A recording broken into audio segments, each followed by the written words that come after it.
I'm Alex. I'm Kaylee. And we are Pinter Whitnick. We are musicians living and traveling full-time in our van. Join us for van life adventures, music, and shenanigans on the road.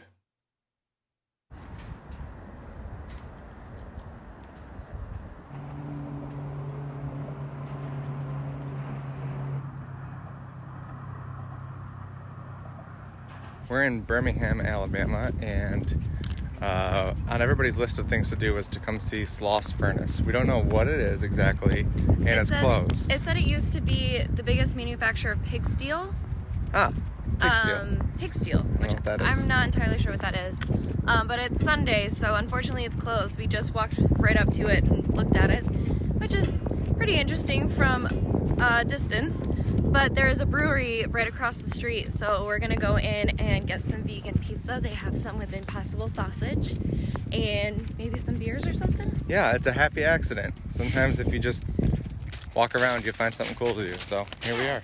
Back 40 Beer Company. So maybe we'll come see Sloss Furnace and figure out what the heck it is sometime later. Yeah.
You want to tell people about our spice adventures?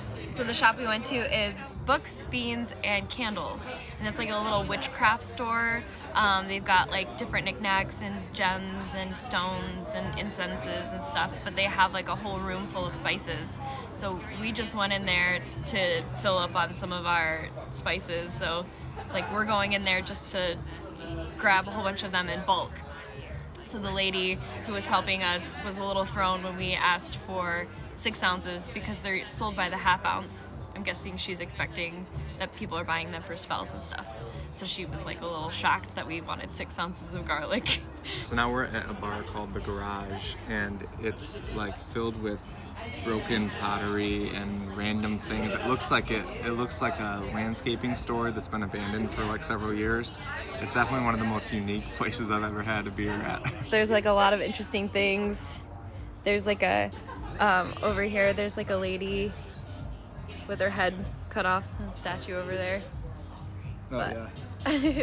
But it's pretty cool, like the whole top is like covered in vines and it just doesn't seem like a place that would be a bar, but yeah, it's really unique. It's cash only too, which is cool. It's like unique. I don't think I've ever even actually been to a cash only bar.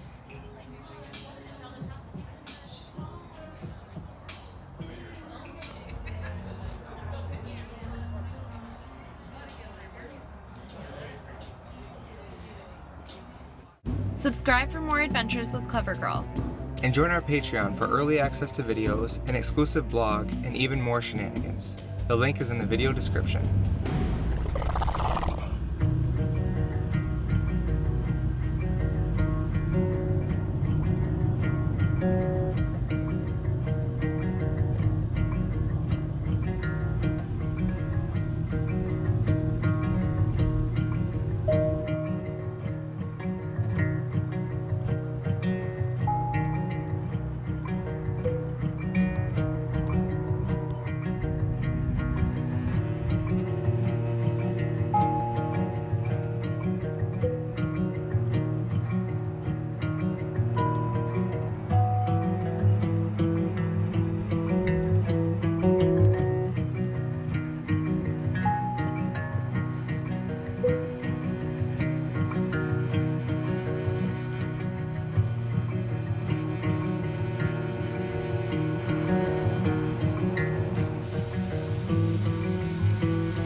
So much history in Montgomery, but I think we're both just a little blown away still at how much history there is and how many interesting landmarks there are. Yeah, we were just walking around downtown after we left the Capitol, and we just found one important historical site for the civil rights movement after another. Martin Luther King Jr.'s church, where he pastored for like 6 years, is right by the state capitol. The Greyhound bus station where the Freedom Riders got attacked is like still right there. Mm-hmm. The spot where Rosa Parks was arrested, it's just like one after another. Mm-hmm. And then we just went for a drive. We went to the cemetery here and visited Hank Williams' gravesite and his wife Audrey. And then we just went through a really historic neighborhood and found a house where F. Scott and Zelda Fitzgerald lived for a year and wrote books. Yeah. and that was really cool to see. And apparently you can stay in it too. And then on our way out of the neighborhood was a house where it said outside that Helen Keller used to visit a lot. It's like just, right down the street. Yeah. So many important people who've lived here and have done amazing things here, and it's been really amazing to sort of walk through and sort of see it with our own eyes, and it's not just like a myth or something that we learned in school or something. Like, it's just more real and important. And it was great walking around downtown because there were still a bunch of the old buildings, especially down like the main street, like looking out on the Capitol. A lot of the same facades that people would have seen in the 40s, 50s, 60s, and that was really neat, like a time capsule. And then that extends into like the neighborhoods that we went through. In a lot of ways, reminded us of like what Detroit must have been like, because the city itself is pretty small, and then right outside the city are just neighborhoods after neighborhoods with trees all around, and it just kind of felt like being back in time a little bit. Yeah, it definitely did.